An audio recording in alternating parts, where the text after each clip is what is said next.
Hello friend, welcome back to my channel. आज का word है ओपन। ओपन ओपन का हिंदी में अर्थ होता है खोलना, खुला, प्रारंभ करना, आरंभ करना, अनावृत करना।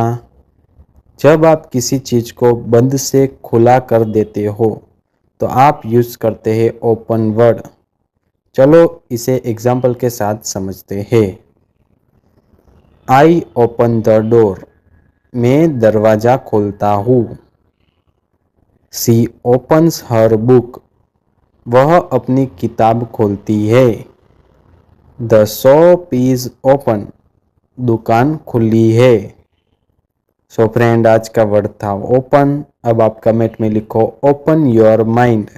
मिलते हैं नेक्स्ट वीडियो के साथ। चैनल को लाइक करें, शेयर करें, सब्सक्राइब करें। धन्यवाद।